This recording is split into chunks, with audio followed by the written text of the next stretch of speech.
اسلامی تاریخ میں قاضی عبداللہ شریک بن عبداللہ نخعی الکوفی کا نام بطور جج اور قاضی بڑا مشہور ہے۔ فیصلوں کے حوالے سے ان کے کتنے ہی واقعات ہیں۔ عمر بن حیاج بن سعید حمدانی جو قاضی شریک کے دوست تھے، کہتے ہیں کہ ایک دن صبح سویرے میں قاضی سے ملنے کے لیے ان کے گھر گیا۔ انہوں نے دروازہ کھولا، میں نے دیکھا کہ انہوں نے چمڑے کا کوٹ پہنا ہوا تھا، اس کے نیچے قمیص نہیں تھی۔ میں نے ان سے کہا عدالت کا وقت ہو چکا ہے اور آپ ابھی تک اس لباس میں ہیں۔ کہنے لگے کل میں نے کپڑے دھوئے تھے، وہ ابھی تک خشک نہیں ہوئے، میں ان کے خشک ہونے کا انتظار کر رہا ہوں۔ السلام علیکم ورحمۃ اللہ وبرکاتہ۔ بسم اللہ الرحمن الرحیم۔ اللہم صلی علی محمد وعلی آل محمد۔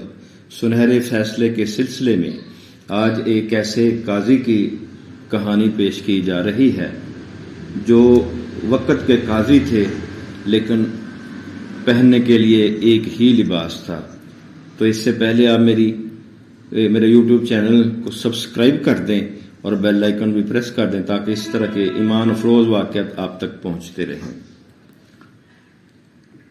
میں نے ان سے کہا عدالت کا وقت ہو چکا ہے اور آپ ابھی تک اس لباس میں ہے۔ کہنے لگے کل میں نے کپڑے دھوئے تھے، وہ ابھی تک خشک نہیں ہوئے، میں ان کے خشک ہونے کا انتظار کر رہا ہوں، تم بیٹھو۔ میں بیٹھ گیا۔ انہوں نے پوچھا شرع میں اس غلام کا کیا حکم ہے جو اپنے آقا کی اجازت کے بغیر شادی کر لے؟ میں نے کہا آپ کیا کہتے ہیں؟ انہوں نے کہا کہ تمہاری کیا رائے ہے؟ ابھی ہمارے درمیان گفتگو جاری تھی کہ یکایک ایک آدمی زخمی کندھے کے ساتھ شور مچاتا ہوا ایک عیسائی کے ساتھ قاضی شریک کے گھر میں داخل ہوا۔ اس نے دعائی دی کہ اللہ کے لیے میری مدد کرو۔ اس وقت اللہ کے بعد صرف قاضی ہی ہے جو میری مدد کر سکتا ہے۔ اس کی پشت پر کوڑوں کے نشانات تھے۔ اس نے قاضی کو سلام کیا اور اس کے سامنے بیٹھ گیا اور کہنے لگا کہ میں مزدور آدمی ہوں، نقش و نگار کا کام کرتا ہوں، کم و بیش 100 درہم ماہوار کما لیتا ہوں۔ اس عیسائی نے مجھے بیگار میں پکڑ لیا ہے اور 4 ماہ تک مجھ سے کام لیتا رہا ہے۔ میری بیوی بچے علیحدہ پریشان ہیں، کھانے کے لیے ان کے پاس کچھ نہیں۔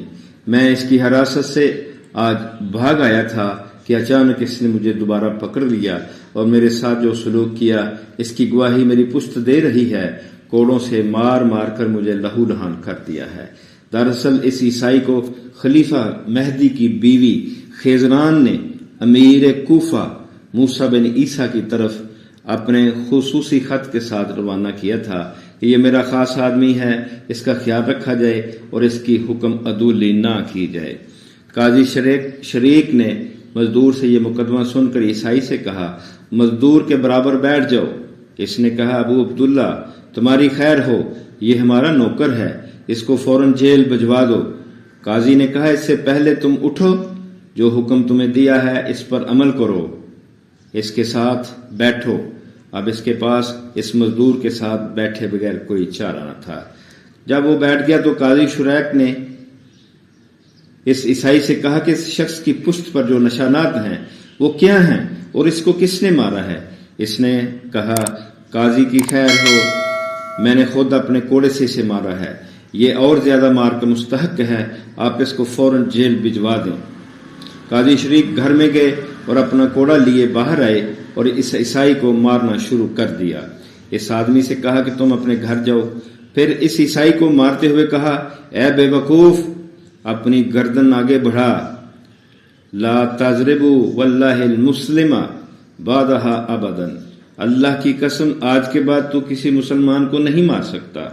اس دوران میں اس عیسائی کے کئی ساتھیوں نے اسے چھڑوانے کی کوشش کی تو قاضی شریک نے محلے کے نوجوانوں کی مدد کے لیے بلایا کہ اس عیسائی کے ہمراہیوں کو پکڑ کر جیل میں بھجوا دو۔ تب اس عیسائی کے تمام معاون مددگار بھاگ گئے اور عیسائی اکیلا رہ گیا۔ اب تو وہ رو رہا تھا، منتیں کر رہا تھا اور دھمکیاں بھی دے رہا تھا کہ تمہیں پتہ چل جائے گا۔ قاضی شریک نے اپنا کوڑا دروازے میں پھینکا اور میری طرف یعنی عمر بن حیاج کی طرف جو کہ راوی قصہ ہیں متوجہ ہو کر بولے ہاں اے ابو حفص، ہم کیا کہہ رہے تھے؟ جو غلام اپنے آقا کی اجازت کے بغیر شادی کرے اس کا اسلام میں کیا حکم ہے؟ اب ہم دوبارہ وہی بحث کر رہے تھے جس کا آغاز اس صبح کیا تھا۔ گویا کچھ بھی نہیں ہوا تھا۔ نصرانی بڑی خفت کے ساتھ اٹھا اور اپنے خچر پر سوار ہونے لگا، مگر اس نے اچھلنا کودنا شروع کر دیا۔ کوئی شخص اس کی مدد کرنے کے لیے موجود نہ تھا جو اس کی رکاب پکڑتا اور اسے سوار کرواتا۔ اب اس نے غصے میں اپنے خچر کو مارنا شروع کر دیا۔ قاضی شریک نے اسے پکارا، تیرا برا ہو، اس جانور کے ساتھ رحم کرو، یہ تم سے کہیں زیادہ اللہ کا مطیع اور فرما بردار ہے۔ وہ عیسائی یہ سن کر غصے میں جلتا بنتا چل دیا۔ قاضی شریک نے مجھے دوبارہ فقہی بحث کی طرف متوجہ کیا۔ میں نے کہا، جو واقعہ ہوا ہے اس کے بارے میں کچھ بتائیں۔ قاضی نے کہا، اسکت اعز امر اللہ یعزک اللہ، خاموش رہو، اللہ کے احکامات کو مستحکم کرو، اللہ تمہیں عزت دے گا۔ پھر کہا، جو گفتگو ہم کر رہے تھے اس کو جاری رکھو، اور جہاں تک آج کے واقعے کا تعلق ہے، ہو سکتا ہے اس کا انجام اچھا نہ ہو۔ وہ عیسائی شکایت لے کر گورنر کوفہ موسیٰ بن عیسیٰ کے پاس چلا گیا۔ اس نے نہایت ناراض ہو کر پوچھا کہ تمہیں کس نے مارا ہے؟ پولیس کا سربراہ اور اس کے ساتھی سب ناراض ہوئے کہ وہ کون ہے، ابھی اس کا علاج کرتے ہیں۔ عیسائی نے کہا کہ قاضی شریک نے میرے ساتھ ایسے ایسے کیا ہے۔ گورنر نے کہا، واللہ ما اتعرض لشریکی، اللہ کی قسم میں شریک کے معاملے میں کوئی مداخلت نہیں کر سکتا۔ عیسائی وہاں سے بغداد چلا گیا اور مڑ کر کبھی کوفے کا رخ نہ کیا۔